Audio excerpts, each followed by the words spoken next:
Secret society? Secret society. Secret society. Society. Secret society exists.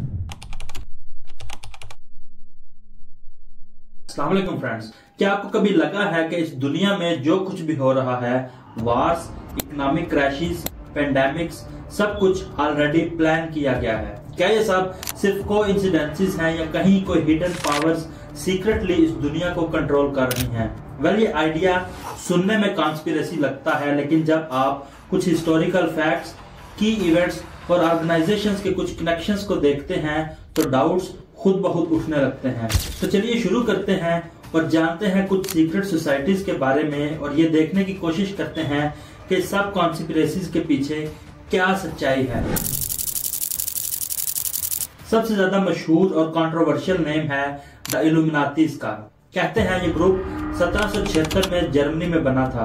इनका मकसद था enlightenment, यानी सोसाइटी को रिलीजियस और पॉलिटिकल कंट्रोल से आजाद करना।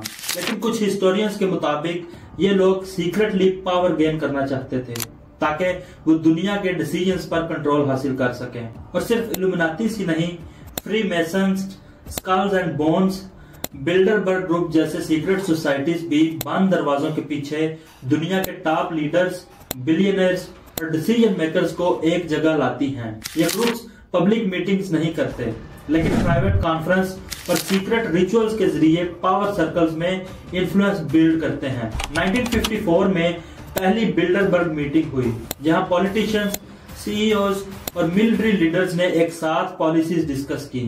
क्या पब्लिक को पता चला?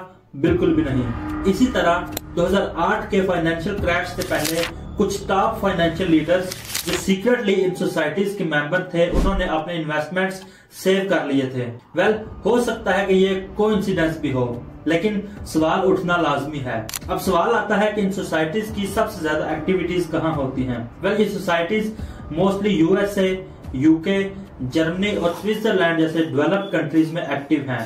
हार्वर्ड और येल जैसी एलीट यूनिवर्सिटीज में से स्कल और बोन जैसे ग्रुप पावरफुल स्टूडेंट्स को रिक्रूट करते हैं, जिन्होंने बाद में यूएस प्रेसिडेंट, CIA चीफ्स और सुप्रीम कोर्ट जजेस तक का सफर तय करना होता है।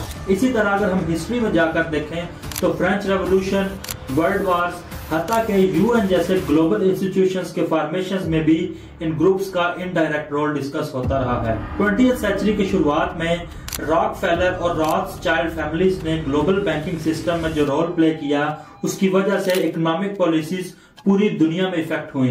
But why do people believe in their powers? Well, जब लोग देखते हैं कि अलग अलग इवेंट्स के पीछे हमेशा कुछ सिलेक्टेड लोगों के नाम ही आते हैं जिनकी नेटवर्किंग पावरफुल और इनविजिबल होती है, तो सस्पिशंस बढ़ना एक फितरी अमल है। और जब मीडिया भी इन टॉपिक्स पर या तो साइलेंस रखता है या मजाक उड़ा देता है, तो कॉन्स्पिरेसीज और भी ज्यादा क्रेडिबल हो जाती हैं। लेकिन अगर ये सब सच है तो इसका मतलब यह है कि इलेक्शंस, मीडिया नैरेटिव्स, हत्ता के वार्स भी एक प्लान सिस्टम का हिस्सा हैं। हम सोच रहे होते हैं कि हम आजाद हैं, मगर असली कंट्रोल किसी और के पास ही होता है। और अगर ये सब फेक है तो भी ये बताता है कि पावर स्ट्रक्चर से सोसाइटी कितनी डिस्ट्रस्टफुल हो चुकी है। क्या आप जानते हैं दोस्तों कि कुछ लोगों का ये भी मानना है कि नासा का मून लैंडिंग भी इन्हीं सोसाइटीज का प्रोपेगेंडा था, या फिर 9/11 के पीछे भी इन्हीं का हाथ था। फैक्ट या फिक्शन डिसाइड करना बहुत ही मुश्किल है, लेकिन सोचने की बात यह है कि अगर कुछ लोग सीक्रेटली दुनिया के डिसीजंस कंट्रोल कर रहे हैं, तो क्या हम कभी एक्चुअल में रियल डेमोक्रेसी में जिया करते थे, या अभी तक ये सब सिर्फ एक इल्यूजन ही है?